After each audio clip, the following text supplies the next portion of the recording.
Working in theatre already, especially straight from school, is really exciting.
parents knew I was capable of going to university, but I wanted to get my foot on the career ladder as soon as possible.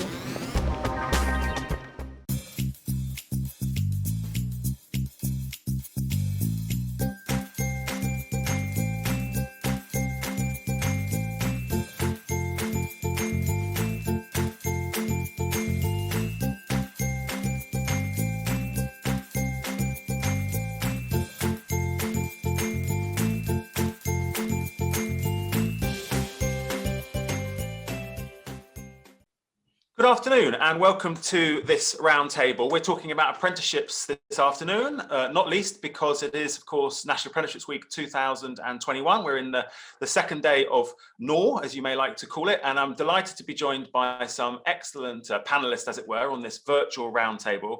I'm very grateful to NCFE for partnering and sponsoring this afternoon. We'll be hearing from their Chief Executive as well shortly. If you're just tuning in, welcome.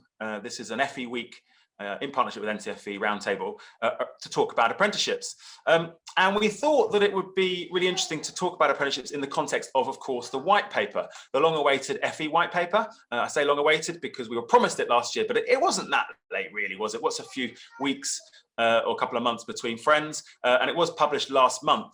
So very, very important white paper. We're told this is a very significant reform program, and in fact much of it has been in play. One part I would suggest that I've been following as editor of FE Week obviously for some time very closely, and before that where I used to work at various colleges, has of course been the reform agenda on apprenticeships.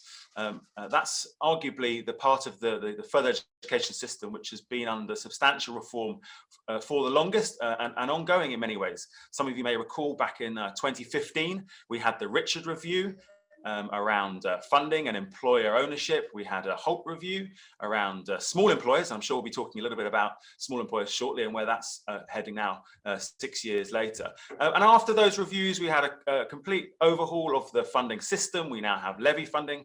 That's mainly large employers putting money in. But ultimately, it is, of course, all public money to pay for the training and the assessment for the many hundreds of thousands of apprentices that start and finish their courses each year. So this session is very much about putting that in the context of the current reforms, but then looking ahead as far as the white paper is concerned. And I was very taken with the way the white paper talked about wanting quantity and quality. And that's very much what this roundtable is going to be. We're going to be talking about. So the name of this particular roundtable, as it were, or the debating topic, is very much FE white paper and the next phase of apprenticeship reform. We have quite a number of people to hear from, and I'm going to introduce them each in turn.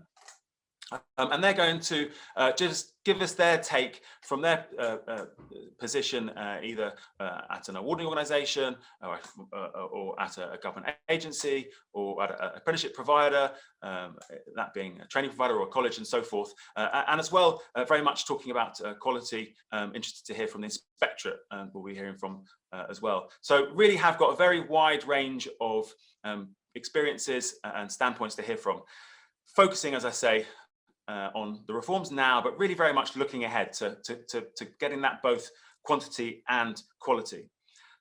So there were three things in the white paper in particular in that context: supporting more small employers in particular in terms of the quantity, in terms of the sharing of funds, and I'm sure we'll be talking about the use of levy transfer and that going ahead and going forward as well. And then in terms of the quality, how we go about raising the quality even further than where we have already got to with the introduction of new standards and so on. Very much the quality of the teaching and learning, not just the course content itself. So absolutely delighted, as I say, to first of all introduce David Gallagher. David is the Chief Executive for NCFE and also the partner organisation for the roundtable that we're holding this afternoon. So in turn, starting with you, David, you've got the floor for about 2 minutes to give your take on the reforms and particularly with some thoughts going forward as part of the white paper. Okay, brilliant. Thanks, Nick. And I just want to say thank you to all the panelists for joining. It's great to see such a wide range of stakeholders represented and, you know, different perspectives, different voices. And I think that will hopefully lead to a really rich conversation around this. So I think for me, one of the places I wanted to start really briefly is around this quantity and quality issue in particular. It's really good to see its quantity and quality. I think last time the 3 million target took centre stage, and it's very difficult. I think we all know from our experience that, you know, dialing up quantity and quality at the same time is really difficult to do. So it's good to see in the white paper that we are really trying to strike that balance. My personal opinion on this is that the target became too much of a focus point previously. and maybe that did compromise the focus on quality. So it's good to hear that. However, what I would say is two of the big challenges I see within that: quantity in the short to mid-term. We've got an economy that is ravaged, really. We've got a labour market that is going to be in tatters for quite a while. We've got some sectors that have been almost entirely wiped out, and particularly small businesses in those sectors. So driving quantity in a really, really tough labour market comes with all sorts of challenges. Challenges that we, as a system, I think we've absolutely got to be up for, because it's such an important agenda. But we've got to think, I think, very carefully about, how do we make that a reality in the labour market that's incredibly tough. And certain sectors, look at hospitality, retail, which have always been such great supporters as sectors for apprenticeships. So how do we not just offset the losses that we've seen there, but achieve growth? And then in terms of quality, I always find the word incredibly interesting, because everyone's got a different view of what we mean by quality. Does that mean an Ofsted regime? Does that mean it gives a return on investment to a business? Is it about learner experience? Is it about all the above?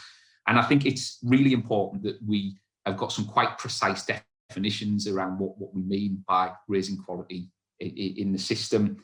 And I also, on that point, one of the things that I'm particularly interested to see is how we move beyond competence to excellence within our technical education system.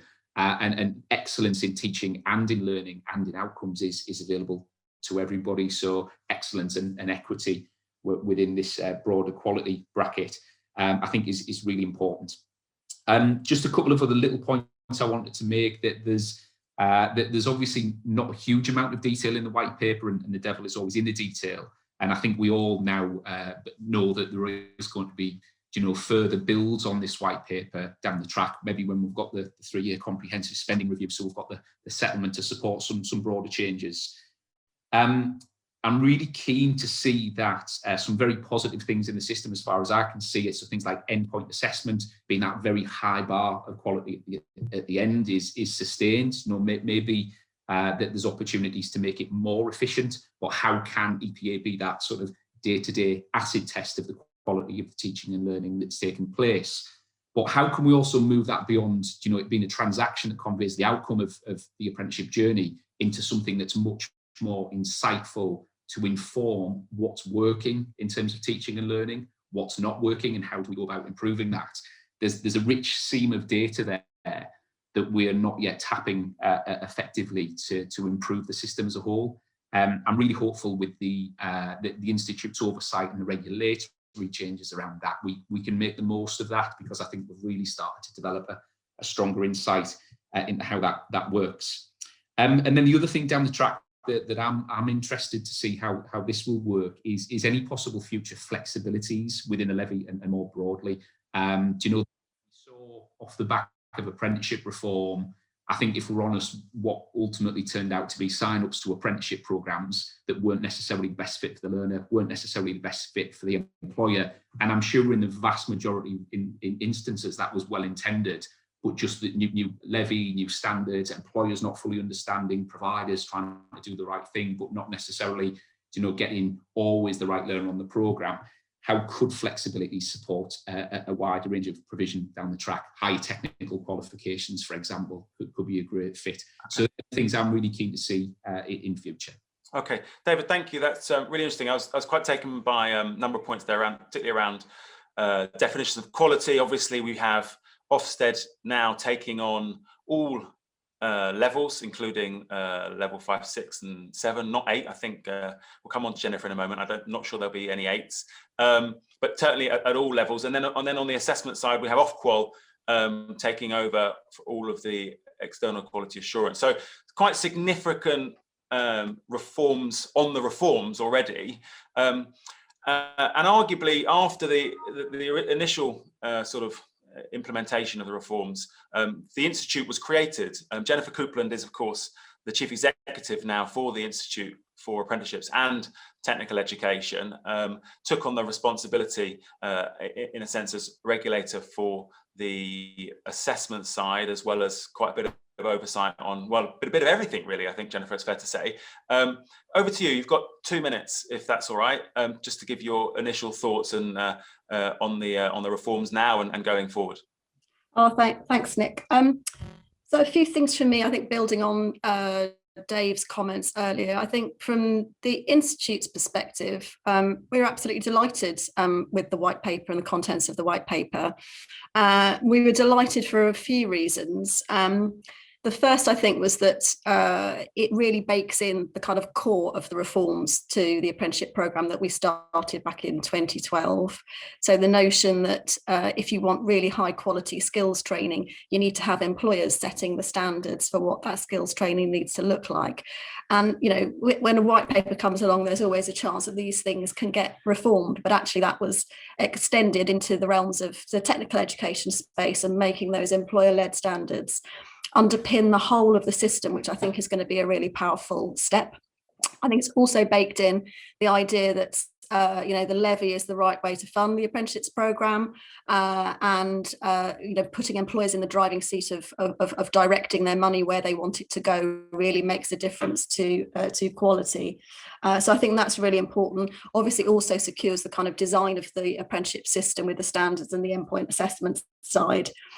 I think in terms of the kind of the quality quantity debate, it's got to be right, hasn't it, that we want both quantity and quality? Because if you've got a quality programme, you want to extend it to as many people as you can, so that as many people as possible benefit from that.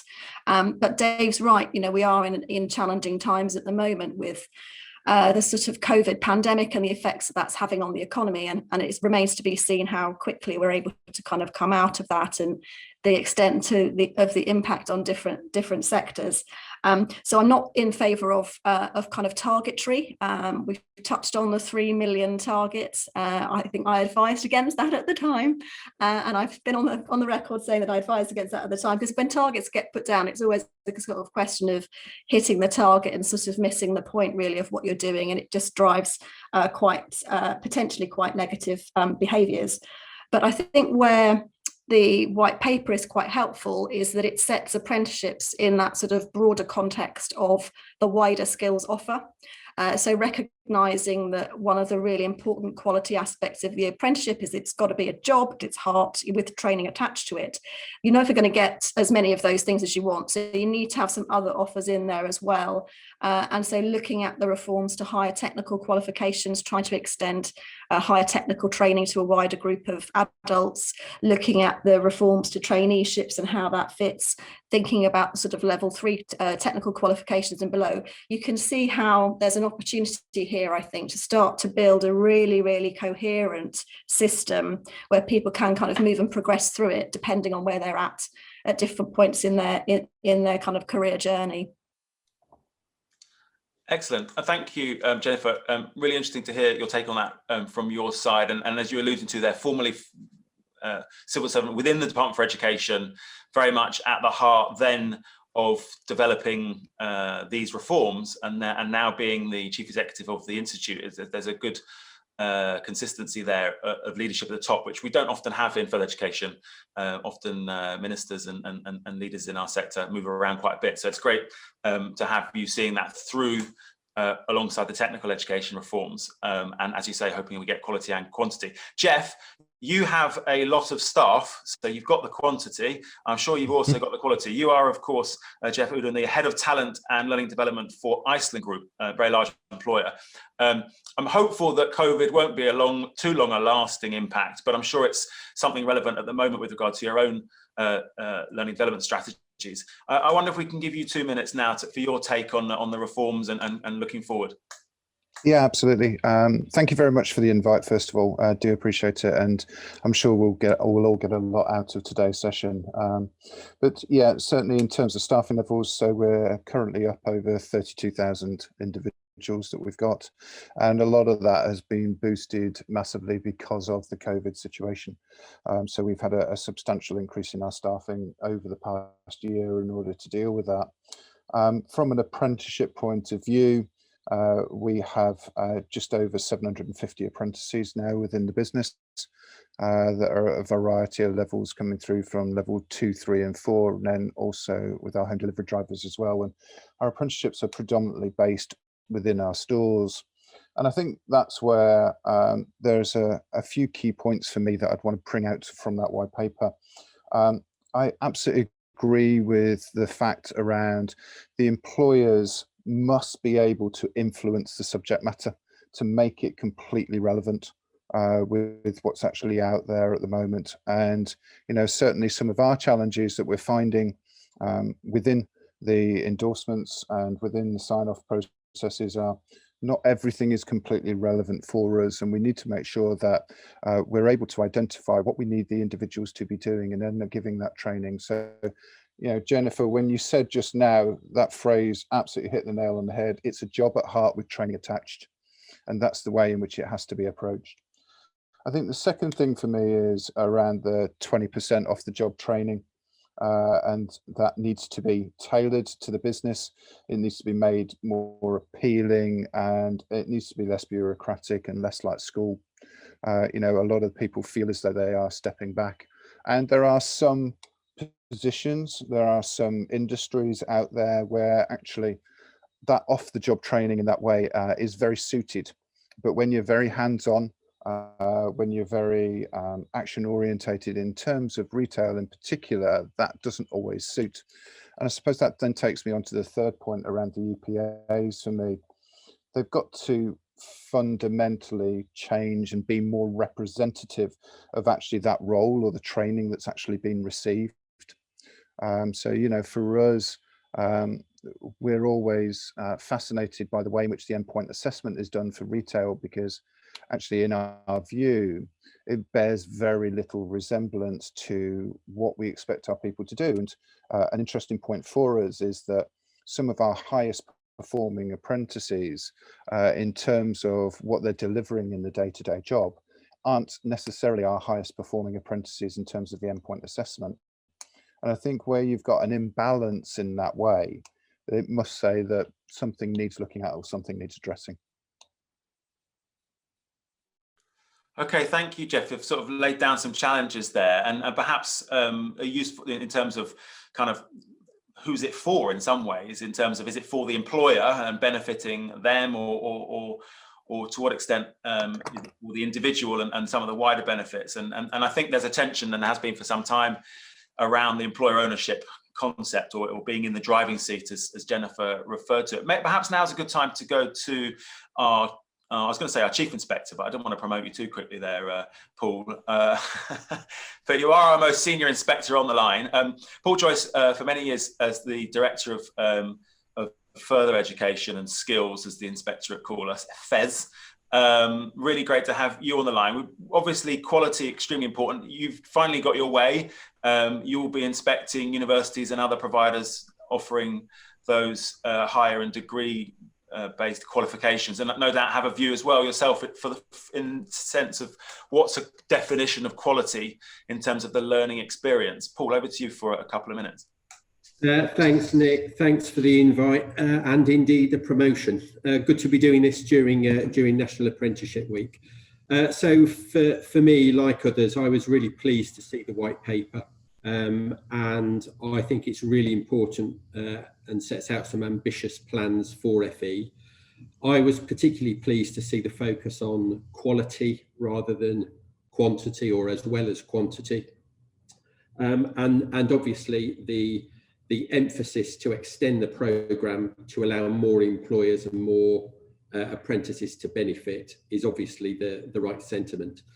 To me, the important thing is the quality point, and that must be prioritised over quality. I believe there's an awful lot of damage that could be done to the apprenticeship brand if we don't ensure that quality is there, and quality does need to be at the heart of the system, so we don't undermine the programme and the brand.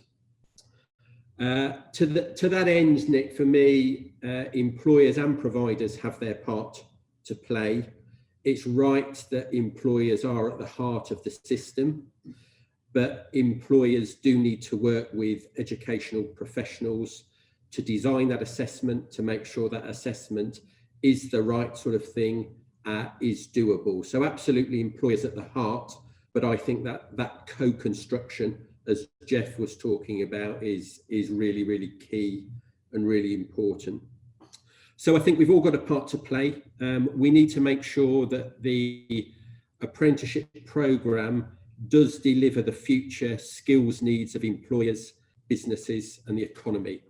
And really, with that in mind, for me, we need to make sure that our apprenticeships are developed in areas where there are or are likely to be skill shortages, and where we know there's employer demand for the knowledge, skills and behaviours that are being developed. So for me, pointless devising apprenticeship standards where there's no demand, or where apprenticeship standards are simply used as a way of qualifying the existing workforce. I think, and others have touched on this, apprentices should benefit the apprentices themselves, employers and the businesses they work for, and the economy as a whole. And it is only high quality programmes that are actually going to do that. And a high quality apprenticeship programme is one that develops substantial new knowledge, skills and behaviours for those individuals. So I do especially welcome the focus on supporting the smaller employers to take on apprenticeships and that improved levy transfer process. But we all know, we've seen this before, this will need carefully managing. So I would hope that that improved levy process is one way of reversing the decline in the number of younger apprentices accessing apprenticeship programmes, particularly at level 2, as well, of course, encouraging the take-up of higher apprenticeships for older apprentices. And Nick, you touched on this. I am obviously pleased that from April, all apprenticeships, regardless of level or delivery institution, will be looked at by a single body. Apprenticeships, regardless of what level, regardless of what sector, and regardless of where they're delivered, they are apprenticeships, whether it's at level 2 or level 7. So to me, it does make sense that it's one body that is looking after that. So we need to make sure that they are a brand we can be proud of. They are high quality. They need careful planning, close collaboration. I think we've all got a part to play, including us as the inspectorate. We should have high expectations. And in my view, if any party involved doesn't meet those high expectations, we should not hesitate to remove them from the system. The reforms and the programme could fail if we don't.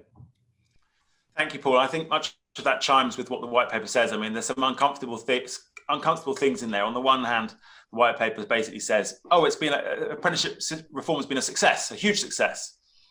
But when you delve into the small print, it says there's going to be much more robust oversight, much stronger rules around, as you say, what to do when the quality is not there and providers no longer being allowed access to it. So I think the former skills minister, Anne Milton, was right when she said we just wanted everyone to get on the system and get the ball rolling. And we're definitely now, if not in phase 2, certainly well into phase 2 now, where we're saying, hold on, we need to get quality and quantity. Ofsted really need to get to grips with this. Funding agency, we need to get to grip with this and others to really deliver on that quality message. And you said before, haven't you, Paul? You're not yet convinced the quality is better than it was, but it's heading in the right direction, I think is essentially what you've said before about that. So really, really useful. One provider that we're going to hear from now, formerly White Hat, now Multiverse. Really delighted that Tim Smith is joining us. I think a lot of what you do is in the digital and the multimedia and the creative space, Tim, if I've understood, on the apprenticeship front. Really keen to hear from a couple of providers now around what it's like for you at that kind of coalface with the reforms and what your hopes and dreams are for the future. Tim Smith, over to you for a couple of minutes. Well, thanks so much for that, introduction, Nick. And you're absolutely right. At the start of this year, we changed our name from White Hat to Multiverse, and we also closed the largest EdTech funding round in UK history. And in the very same week, the DFE very kindly published the white paper and led to my busiest professional working week ever, which was great fun. I think I agree with a lot of what's been said about the white paper so far. I think, certainly in terms of its ambition and what it's trying to achieve, that's great. And I actually used to work in government, and if you look at the history of government white papers, I was responsible for white papers on HS2 and Brexit. So I find it pretty impressive that as a result of this, education has managed to get the whole of the sector coming together and saying, this is great, and if we're going to change anything, we want more of it. That feels like a kind of positive step already. One thing in particular I'd pull out that we're actually really want to champion and really positive about is the proposals to publish salary data for apprenticeships. I think it's been kind of a long-standing challenge to our education system that schools very much feel they are incentivized to get people into universities rather than to get people into positive outcomes, whatever they may be. And I think that could be a really important leveling a leveling process. And actually, if it comes to driving quality, I think you could have some really interesting ideas in there about publishing pay data by provider or by age, for example, which could be an interesting thing to look at. When it comes to levy transfer in general, I think it's got some really interesting potential. I mean, there's a question on one hand, which is the 5% co-investment rate the thing that's stopping small businesses taking on apprentices? And if levy transfer gets over that, is that going to unlock a very large number of apprentices starting? I think, well, I have a degree of skepticism about whether that's going to be the thing that changes it. That said, I think it can play a really powerful role in awareness. And actually, we spend a lot of time talking to small businesses who don't quite know that there are apprenticeships out there that are relevant for them in their sector and can deliver value for them. And so I think particularly a sectoral approach to levy transfer, where you have big employers very much flying the flag and saying, look, we've managed to get tremendous returns from these apprenticeship schemes, and we're making money available. It allows SMEs to see, look, here are some of our peers who are getting return, and there's cash available to do it. And that could be, a really great opportunity there. Ultimately, though, I think the things that are going to make the difference, really, it boils down to funding. I think it boils down to what the Treasury decides to do on employer incentives, for example.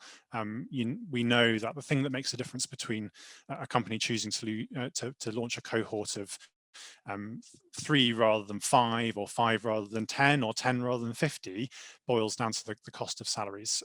And there are lots of proposals around in that space around how we use things like the amount of money that people would otherwise get if they were on universal credit to incentivize apprenticeship starts. That's a bigger question than one we're going to solve in this roundtable. But then I think there is something around funding bands, which is quite important. And I think actually a lot of people in the sector will be looking very, very closely at the new models that are being developed to create funding bands.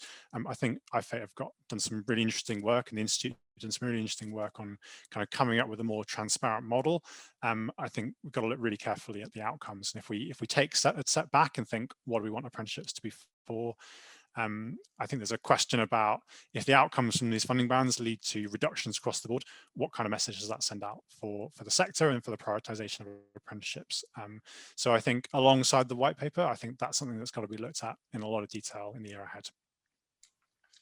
Yeah, thank you, Tim. I think yeah, absolutely interesting there. Looking across my screen to Jennifer, who I'm sure will come back to about on the bans. We'll challenge you there, and I want to challenge you on the number of standards if we're going to talk about quantity as well. So I'll give you a few clues there as to what we're going to come back to in a bit, if that's okay with you. Right, thank you very much, Tim. I'd like to hear from arguably the largest, I suspect the largest employer in the country in terms of the NHS. Lucy Hunt is, of course, the National Programme Manager for the Health Education England, which, if I've understood correctly, is essentially the NHS's version of the sort of Learning and Development Department. Lucy, you've obviously got a couple of million staff, or something close to that number, I think. Is that right? 1.4 million. 1.4 million staff. So if you can't get the quantity, then we're all going to go home. Over to you, Lucy, 2 minutes. Yeah, so like others, pleased with the white paper. Think there's a lot of positive noises in there. Having been in the sector for a while, not all of it's new, so just like to see if it comes to fruition, but very, very positive. For us, a big thing is that around the enforcement of the Baker Clause, because we're seeing more and more that the people that we've been allowed access to during virtual career sessions during lockdown are not the ones, if we were doing the face-to-face and they steer you into a room to talk to the ones that they don't want to keep on for A levels. We've been having thousands of young people attending these events, and they just don't know anything about apprenticeships. They don't know about the options. They don't know about the positives. So I think, you know, actually being able to get into schools and give proper advice and guidance, you know, and in terms of post-COVID recovery, it's around reskilling and retraining. You know, some sectors have been decimated. We are busier than ever. We've still got huge amounts of vacancies, and so we want to make it attractive to join the NHS. David mentioned around levy flexibility. I think that is a crucial thing for us still, because where we've been attracting people back to the NHS during COVID, they don't necessarily need a full month 12 apprenticeship, but we haven't got the funding to do a short course. So again, if that's something that could be looked at in the future, I know from other large employers, they're finding similar. They don't need to put them on a 12-month apprenticeship. They just need them to have some sort of refresher. We really welcome Ofsted having that standardisation in terms of quality as us for us, because we've really felt the difference between FE and ITPs and HEIs. We have provision in all of those, and again, what does good look like? And at the moment, we're having to go a lot more by kind of employer voice, employer feedback. So to actually have that barometer and standardisation will be really useful.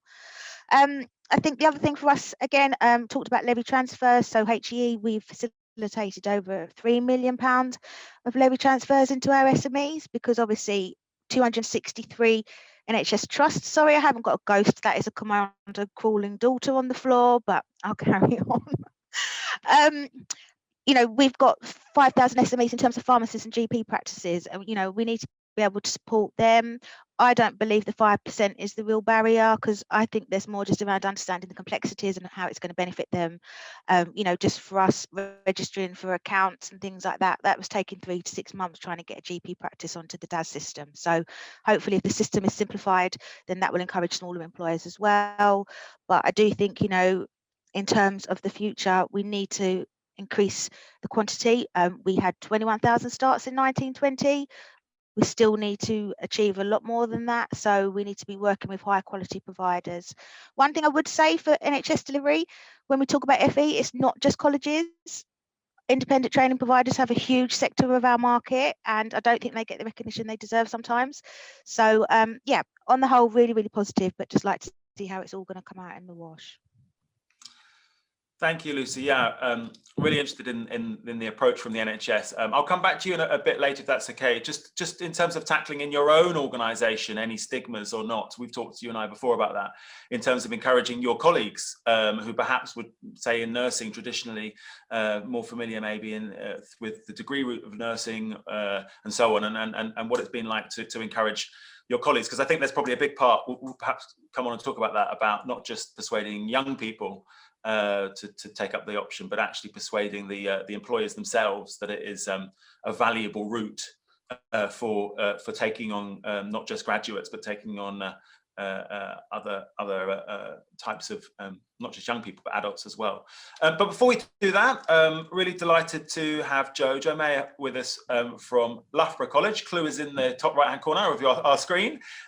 Really great to have you, Jo, representing certainly your college and perhaps the college sector on this particular roundtable. So what's it been like for you as part of the reform programme as a big FE college, doing a bit of everything really, and obviously the challenges at the moment, but looking ahead with the white paper and your thoughts on the reforms. Over to you for a couple of minutes, if that's okay, Jo. Thanks, Nick, and delighted to be here. And you know, I agree with lots of the sentiments colleagues have shared around the white paper. You know, of course, we would want to see more apprentices, but quality is absolutely at the heart of that delivery. And I think the absolute complexity is in the detail. And I just want to bring us back to, we've spoken a lot about employers being at the heart of the system. Well, without apprentices, the system doesn't exist. And we've got to go back to what do apprentices need to support them for their future life and career. Now, you know, if I'm an employer, obviously I am an employer, I want the best staff to come and work for me and to stay with me. I think if COVID has taught the sector anything, then it's absolutely clear that, unfortunately, employers can go bust. So if we do not set our apprentices up with the portability and transferability of their knowledge and skills, if we're not going to give them qualifications that they can lift and take into a different sector, then we're not prepared to move into Industry 4.0. The data is suggesting that we have got young people that could have 3 or 4 careers, and recognising apprenticeships are for all. And we've got a number of employed adults that are doing brilliantly on programmes and degree apprenticeships. But for me, we've got to go back to 20% off the job training is holding some of our high flyers back. Apprentices should be learning all of the time, on the job, off the job. And actually, if I think about a 21-year-old version of me, would I have needed 12 months on an apprenticeship? Absolutely not. Would I have been able to skip through certain levels to progress more quickly? And if I'd have chosen to study at the weekend, that would have been up to me. If I'd have chosen to study in the evening, again, that would have been up to me. So we can't hold back high flyers, because companies have got talent development plans and they can add real value and support the economy. And equally, you know, we're hearing stories today that, you know, from BMW at the AOC conference that said they've got examples of engineers graduates being asked to do a functional skills level 2 maths. They've got a 2-1 in engineering from a Russell Group in, you know, university. So we've got to start to think about the individual apprentices. Recognition of prior learning has been a challenge. In poor providers, it's a race to the bottom on cost. In high quality providers, they're actually doing themselves a disservice by trying to recognise everything and then not having that holistic view of the different starting points of different people. So employers, surely, of course, they've got to be at the heart of it. But without the apprentice having the skills and knowledge and the support from top quality providers to progress them at the individual level they need to progress through the system at, without unblocking the complexity of the contracting, you know, hearing from Lucy about the time it takes to get onto DAS, our small employers really struggle. There's efficiencies we can find in the system that can free some of that up. So it's not always about funding. It's about the barriers to access and the barriers for accessing EPA as a third party and all those kind of things. The balance of small employers featuring on the conversation, I think, is critical. But taking us right back to the heart of, if we get this system right, then employers are happy because they get top quality apprentices. But ultimately, for that apprentice, they've got the portability and transferability of those knowledge and skills to either shift between sectors or to shift within the same employer within a sector. That's why we welcome Ofsted's real focus on quality. We fully support that, and we're passionate about delivering that quality. But I think there's barriers in the way the system is set up. I think the recommendations in the right paper are correct, but underneath that, if we don't free those things up, then we're not going to see the benefits back to the apprentice that ultimately will make the employers really value this system moving forward. Thank you, Jo. Really interesting. And it is interesting for many ways, for me in particular, just listening to the different viewpoints. I suspect it is for you too, and hopefully those listening. Very much hearing the employers and the colleges, and we're about to hear from a training provider, wanting more flexibility. But then you've got Ofsted and probably the Institute for Technical Education as well. Certainly me, I would argue, I think, worrying about brand and saying, hold on, this is an apprenticeship. The more we chip away at the definition of that apprenticeship and flexing it up, is it becoming something else? And that will be a tussle that has been ongoing, and be a really interesting tussle going forward, because Jennifer talked about employers being in the driving seat, but I hear other people talking about them saying, well, they're on the bus, but maybe they shouldn't be actually in the driving seat. And I'm going to come back and perhaps tackle Jeff later and ask him whether he would class the levy as public money or not, and we can have that kind of debate about whose money is it really. But before we do that, I'm really delighted to save the best till last. No pressure here, Crawford. Really great to have you as our final contribution in terms of this kind of 2-minute little intro for your thoughts. Crawford Knott is, of course, Chief Executive of Hawk Training, who I've visited many moons ago over in Twickenham. Really delighted to have you on the line and to hear your couple of minutes worth of thoughts on the reforms, white papers, and looking ahead. Yeah, thanks, Nick, and happy National Apprenticeship Week to everyone on this round table. I've just been making a few notes, actually, as we've been going through, and obviously I think some of the points that have already been made I'd also second, really. But broadly, I think the white paper is to be welcomed. There's a lot of good stuff in there. I think in some ways, as I think Lucy made the point earlier, some of these ideas have been mooted before, so let's see really how they're then taken to fruition and how they can then progress further. In terms of putting employers at the heart of the system, that's something that in the independent sector, we continually do. I think as a sector, we're very good at hiding the wiring, is a term that's often used, working directly with employers to design content that really feels like an apprenticeship that does belong and is part of an organisation like an Iceland or like a DPD or some of the employers that we work with. I think Tim and Lucy have already made the point in terms of the quantity piece there, just around the levy transfer. I have to say, for us as an organisation, we work with around about 400 employees. I think we've actually helped to facilitate less than a handful of levy transfers to SMEs, and it's tended to be NHS trusts and GP surgeries in their local area. I think what's really called for, I know obviously other bodies have asked for this before, is a ring fencing of a budget, which is directly assigned to non-levy payers, and one which ITPs and colleges can really help to sort of do the heavy lifting and make sure then that that process is as seamless and as straightforward as possible. Because quite often, for example, in an early years setting, we work with nurseries. If you've got an owner manager, they've got a real passion for developing young people, bringing on apprentices, upskilling their existing staff. They don't often have the time to go wading through a lot of the paperwork when it comes to some of the bureaucracy about setting up an as account, albeit relatively straightforward, but it's just something that quite often falls to the bottom of the pile. And my worry is, I think with COVID, depending on the sector, and David made this point earlier, if you are a retailer, a hospitality business that's an SME, how far on your agenda is then sort of getting involved in that levy transfer going to be? I thought, again, in terms of moving the majority of post-16 higher and technical education programs to employer-led standards aligned with IFET, I think it's positive. I think it's positive in terms of joining up and that cohesion. And I do wonder at the moment, I mean, we're seeing a lot of procurement moving at pace. And when, again, particularly with SMEs, but any employer, with everything that they're coping with and sort of rolling with COVID, when you throw into the mix apprenticeships, traineeships, kickstart, restart, it can be a little bit confusing. My worry is that some of these programs are going to cannibalize each other. And we really need a joined up approach whereby, for example, currently, let's say, if someone starts a kickstart program, it's a 6-month program. They have to actually complete that. Why not be able to transfer to an apprenticeship program if that's relevant, if the employer has an apprenticeship vacancy, but then use then that wage subsidy for the remainder of that 6-month period in total. So I think there's a big piece there around, just ensuring that the systems are really sort of cohesive and joined up there. I think also, again, I mean, this point has already been made. Lucy made it regards the Baker clause quite often. We've got apprenticeship vacancies out there. Okay, we've seen them hit in some sectors, but there are other employers. I mentioned one like DPD earlier, that obviously due to online retail have seen them really embark on a recruitment program whereby they're looking to employ 6,000 new staff. And quite often that whole information and guidance piece, advice and guidance piece, leaves a lot to be desired. So I thought it was great in the white paper to see the Baker clause being given more teeth.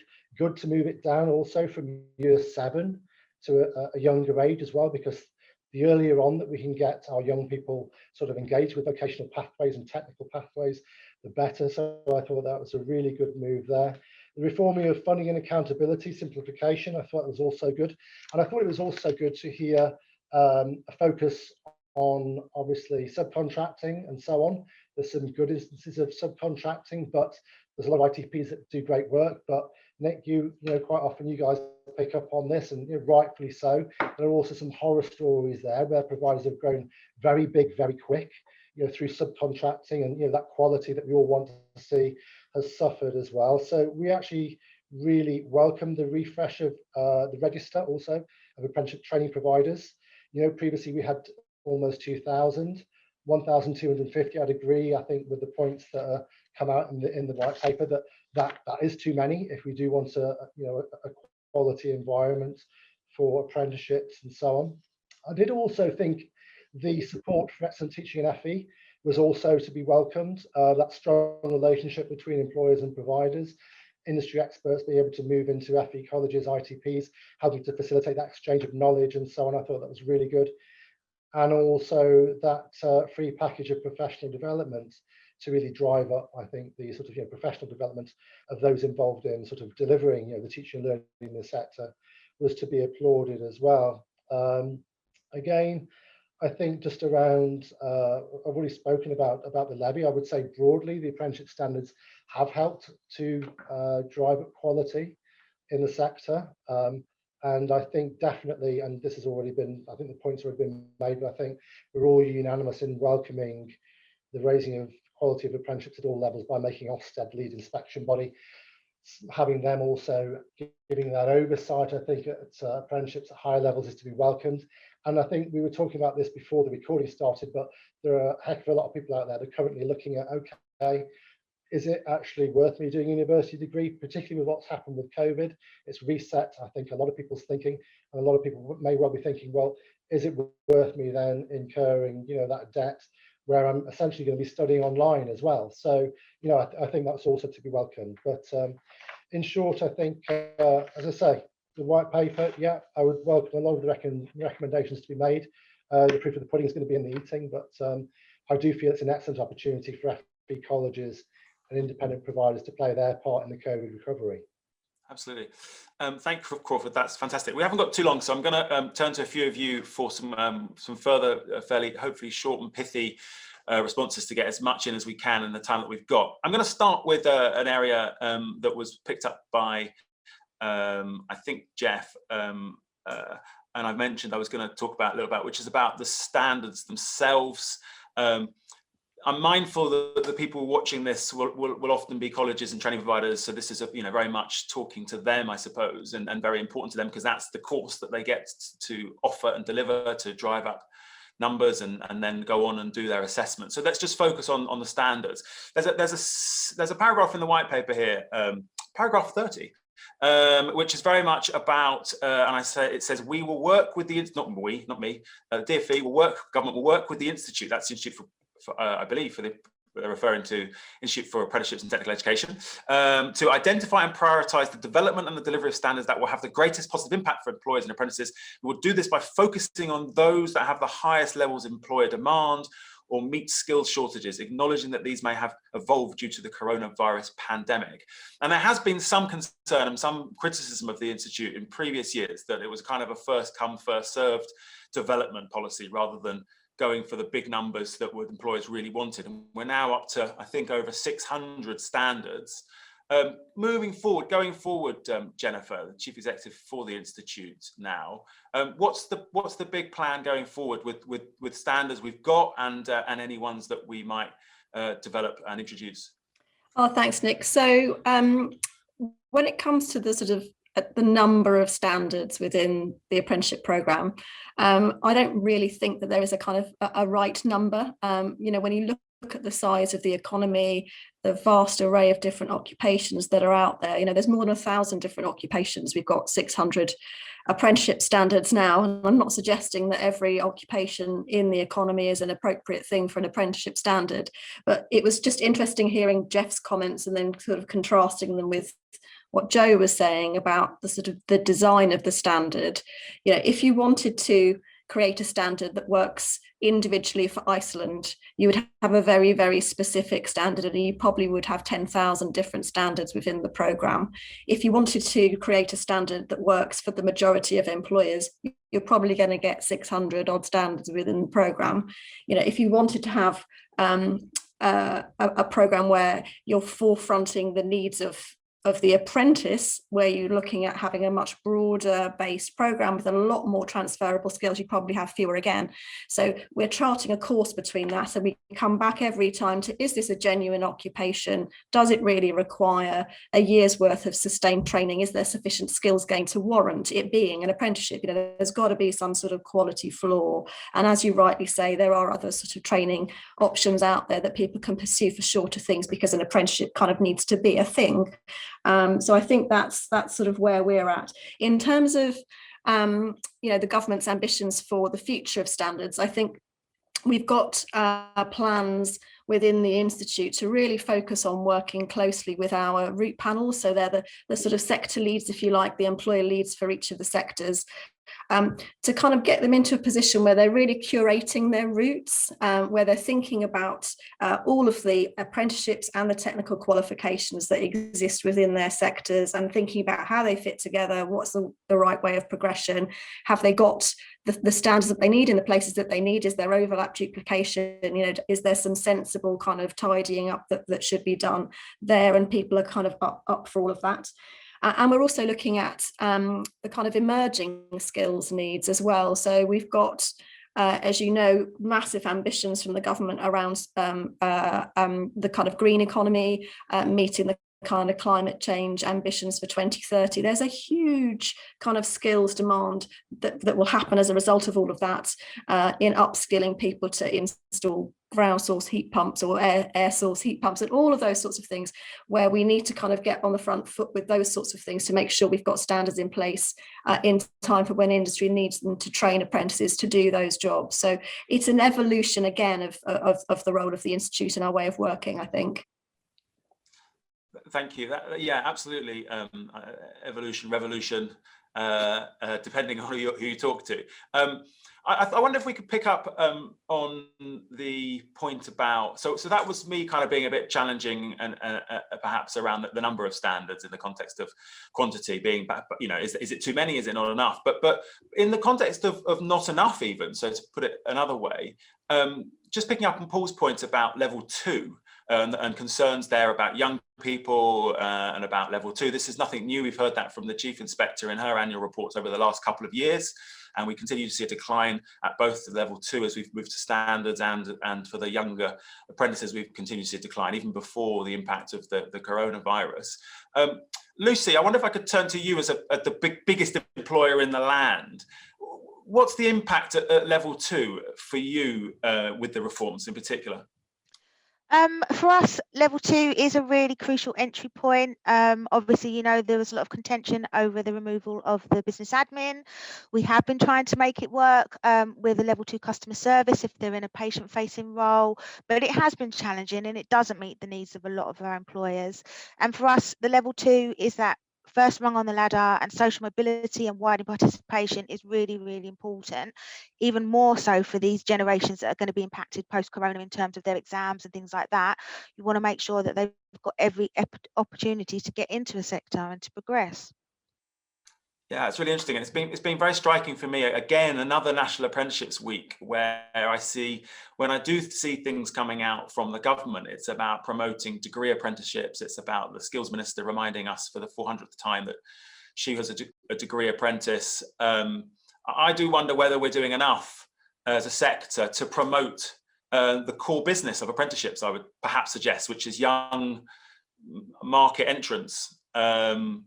When it comes to level 2 and level 3, and I put that back as a bit of a challenge. Who would like to come in on that? Just raise your hand and turn your microphone on. It might be simpler. Who would like to come in on the low level degree? We will come to you, Jennifer. But just, is there anyone else? Yeah, Joe, and then we'll go to Jennifer. Yeah, I couldn't agree more with Lucy. You know, and I think we have seen a shift post COVID where some apprentices are looking at study programs as the alternative, because obviously with employment and lockdown, I think it'll be important to track that trend for the next 2 to 3 years. But we've got to make apprenticeships accessible. We've got to make them inclusive. And, you know, we could find thousands of case studies across the country of level 2 apprentices that have gone on to progress above the levels and have fantastic outcomes. And I think it's a really critical part of the sector that we need to support, because if you look at the T-level reform as well, and we look at that transition year, level 2s in both 16 to 19 and apprentices, I'm concerned that they could become a lost part of the market. So I think you fully support what Lucy said. It's very striking, isn't it, that boot camps, the new shiny thing, start at level 3 and go up. That the clues in the name, the level 3 adult offer, another shiny new thing under the lifetime skills guarantee funded from the National Skills Fund, starts at is level 3. Jennifer, yeah, what did you want to say about level 2 or anything else, please? So I just wanted to say, from the Institute's perspective, you know, level 2 is an important part of the programme. We've got, as our young people being a really important part of the programme. I think when you look at the labour market, it's about 17% of people in the labour market are under 24, but they make up 53% of the apprenticeship programme. So it is still very much dominated by young people within the apprenticeship programme. And when you look at trends internationally, you see that the kind of recruitment age that employers are starting to want to take people on for those entry-level roles roles is rising. You know, it's much more common for young people to stay in education for longer and to enter the labour market later. So it is challenging, I think, for 16 and 17-year-olds entering the labour market, but there are still great level 2 apprenticeships out there that we think are high quality, and they should form an important part of the programme. Absolutely. I wonder if we can pick up on this definition of quality. That's something that certainly one or two of you raised. There's a line in the white paper that I've got here which talks about there will be a quality roadmap that benchmarks what a high quality apprenticeship program looks like, and other things in there. I mean, it looks to me like the 5th or 6th attempt at doing this. Certainly, the government's own definition seems to be, well, a standard is, and the reforms is higher quality because it's at least a year, and it's got more independent assessment. There's certain reform implementations that have, they're saying essentially, have meant it is now higher quality. But Paul, that's not always what you're seeing on the ground at Ofsted in terms of the actual training, isn't that? I mean, what do we mean by quality? Shouldn't it be the quality of the actual training itself, not the rules? So Nick, I agree with you. I think we need to look at quality in the round, and I certainly welcome the ongoing discussion, really, and Jennifer, through the Quality Alliance at the Institute, we're working on this definition of quality, because I think that debate is useful to have, and to put something out where we can universally agree on what a quality offer is for apprenticeships will be useful. For me, it is in the round, and it is considering the employer, the apprentice, the programme. So I think it's many measures, and indeed that's certainly what we try and do when we assess quality, is to look at that programme in the round.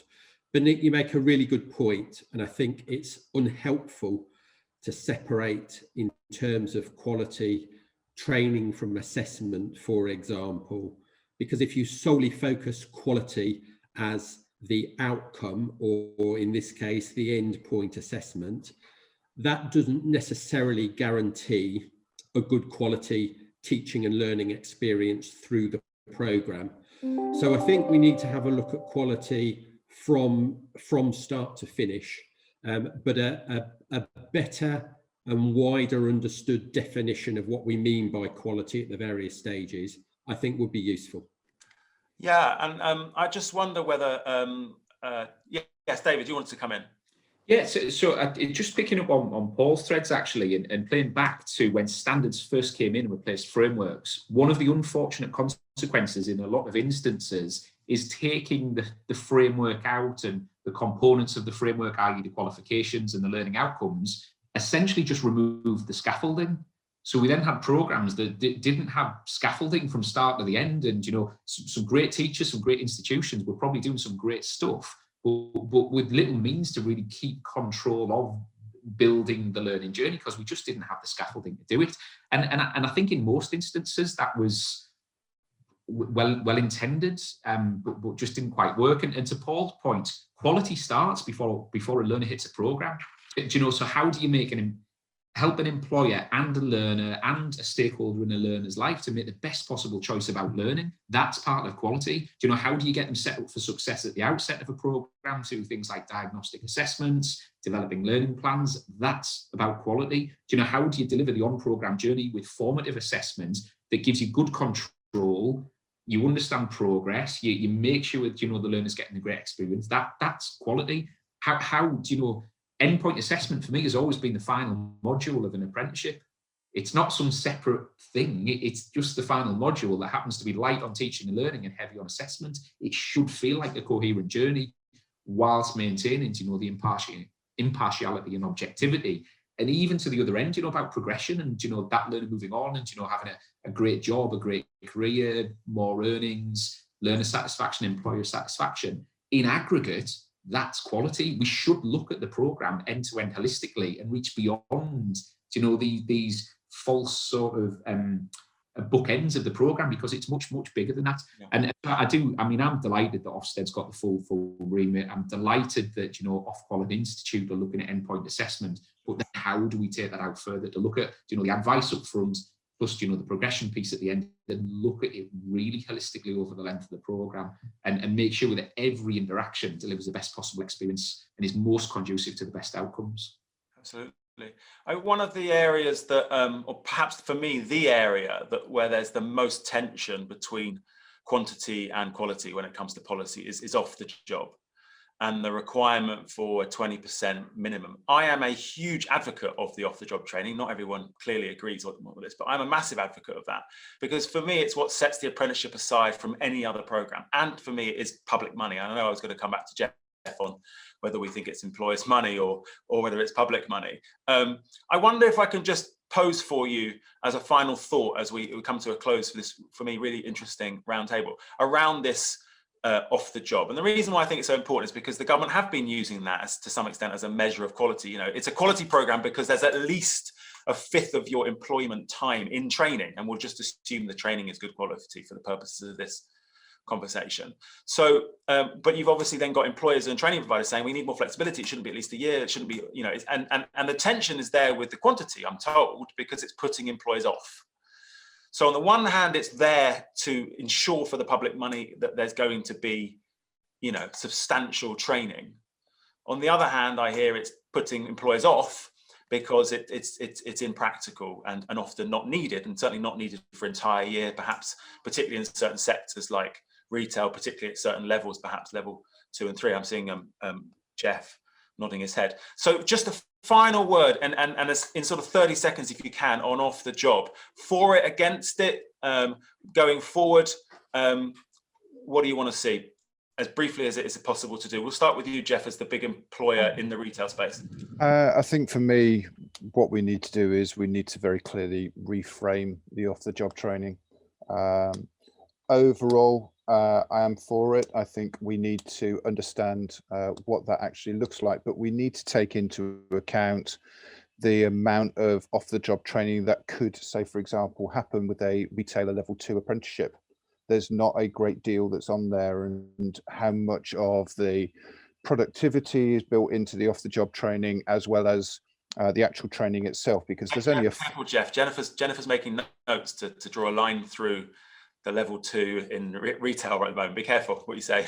Oh, okay, fine, fair enough. Perhaps we can have another discussion another day, Jennifer. Yeah, look, I think we need to be reframing what that actually looks like where the off-the-job training is concerned. But do we need to take time out to say, here is additional training on top of your current role that you're actually playing, and that's the reason why you're getting the apprenticeship? Yes, we do. Okay, that's really interesting. Tim, you're in a very different space as far as an apprenticeship provider is concerned, but particularly in terms of the higher level media, retail, different sectors. How's the off the job for you in 30 seconds? For it, against it? In 30 seconds, we're supportive. Yes, you could probably do some things to make it more efficient. Are they the number 1, 2, 3, or even 5 priority at the moment in apprenticeships? No. Yeah, I think the off the job is probably putting off employers, but perhaps not inappropriately. Perhaps it's the wrong program if it's putting them off. I'm seeing Jennifer smiling. I don't know if you're agreeing or not. Go on, Jennifer. What are you thinking? Final word from you. I'm on mute. Well, from the Institute's perspective, I think we think that having a minimum of off-the-job training is a really important quality safeguard within the apprenticeships programme. I think that there are probably occupations that don't require 20% time away from the job to learn the skills, to really understand the kind of knowledge that underpins the thing that you're training to do, and those probably aren't appropriate for apprenticeships. Probably very appropriate for other forms of training programme, but it's an important quality safeguard for us. I do take Tim's point, though. I think there are probably some more flexibilities in how we deliver that, and people's understanding of the existing flexibilities that do exist in the programme to deliver training in slightly different ways if it isn't fitting their business model. But a minimum kind of level of training away from the workplace is an important safeguard for us, I think. Thank you. I'm seeing quite a few nodding heads there. Crawford, Final word from you as a training provider in other spaces. Well, I know you do a lot in the financial space and accounting and so on as well. Off the job, that's quite traditional in those kind of spaces anyway already. Has it actually been useful as a selling tool for you? We're not so much active in finance and accounting, but leadership and management, business and admin, yes, we are, Nick. I think, look, definitely off-the-job learning is a really vital component of the programme. It's also working with employers to identify the opportunities to also map across the learning that the apprentice is doing, whether it's coaching, mentoring, you would have heard that one before, or product training, industry training, that type of thing, ensuring that that is all integrated into the off-the-job. I think Paul's made this point a number of times. It's just around the 20%, whether it's 18, 19, 20% or whatever. Obviously, it's got to be there. The 20% feels like a bit of a blunt instrument in some ways. Okay, I guess if it wasn't 20%, it wouldn't be nice and simple to say it's 20% off the job for an apprenticeship and it's 20% on the job for a T-level. It wouldn't be the synergy wouldn't be quite there, would it, if we didn't have the same? So a lot of employers just think straight away, well, that means I'm going to lose them for a day out of the workplace as well. Well, yeah, that's how it works. Well, anyway, speaking of which, Lucy, I know one of the biggest challenges for the NHS has been the off-the-job, because you're doing it properly, and that probably means you need to backfill and find the staff to do that when you're already not always got all the staff in the NHS you already need. But would you, despite those challenges, would you support the ongoing policy? Definitely supportive of recognised, protected off-the-job learning time. Our issue is, in terms of a clinical apprenticeship, level 2, level 5, do they both still warrant 20%? And also going back to Joe's earlier point about high flyers and people that are capable, or we've done proper APEL and they've already done a big part of the core knowledge. That's the flexibility that we need. But yes, I think we've done a lot of myth busting around the off-the-job. Doesn't have to be that one day a week. You're not going to lose the person. There's other ways you can record it and reflect it. So yeah, on the whole, we do recognise that we need that protected learning time. Whether it should be a fixed 20% is up for debate.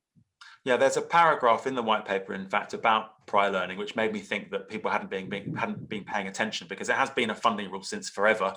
Mm-hmm. So if you weren't paying attention before, hopefully all the colleges and training providers watching this are definitely paying attention to taking account of that going forward. Joe, final word from you, if that's okay. You're obviously very familiar with the delivery of training. You've got lots of classrooms, you've got lots of workshops. So I'm sure you probably still even do some day release. Does that still exist? Yeah, for some sectors it does, and it works well, but I think it's got to be looked at holistically. So you can't look at an arbitrary figure on off the job percentage without looking at the context of the length of the programme linked to high quality assessment and learning. And I think as we develop these reforms through the structure, if Ofsted are saying that there are high quality providers that have got fantastic recognition of provider learning, that differentiate scaffold the learning and got high quality assessment, surely it's those providers that over time earn the right for the element of flexibility to say, well, it is different in this context for level 5, but absolutely we would have it at level 3 in this scenario. So I do think, of course, we have to set standards and benchmarks to ensure appropriate, ethical and the right behaviours, but we shouldn't be setting it for an audit perspective. We should be setting it in the benefit of learning, assessment and good pedagogical practices. So I think you've got to look at it in the context of length and level as well as quality. Bearing in mind, of course, it is a minimum. We're not all working to try and hit that number. That's just, you can't go any lower. I do think, I did want to pick on that as an opportunity for everyone to have a final word on the same sort of topic, just to get a feel really for from all your different perspectives and from where you're kind of coming from in your different organizations, what your view is on it, because it has been the definition of quality to some extent, and Ofsted now have got a bigger remit to look at across all the levels what's actually happening in that time from an actual training quality perspective. And for me, that's going to be, I don't know if battleground is too strong a word, but that for me that's going to be where the tension is going to be going forward. It's as Ofsted, as hopefully COVID and the implications of that wane, Ofsted start going in, looking at what universities do in their world. Is it right in our world, in further education and skills, for example? It's going to be really interesting over the next few years of this reform programme, hitting the numbers, even if we don't have the targets anymore, whatever those numbers are, we're hitting, just hopefully more, certainly. But being able to say honestly to ourselves and to the apprentices and the employers, that the delivery of the training is constantly improving. Listen, thank you everyone. Thank you for watching. Thank you to our roundtable panelists, as it were. Really grateful to have you on the line to hear what you had to say. Particular thanks to NCFE and David there for partnering us with this particular FE Week webinar during National Apprenticeships Week 2021. Really pleased to have been able to share and hear your thoughts on apprenticeships in terms of the reforms very much since 2015 and then implemented in 2017, and now if we're not in phase 2, we're definitely in some sort of evolutionary, revolutionary, white papery phase that we've all got to look forward to. So on that note, thank you to everyone, and we hope to see you all again either in person or if not before then, certainly online very soon. Bye-bye.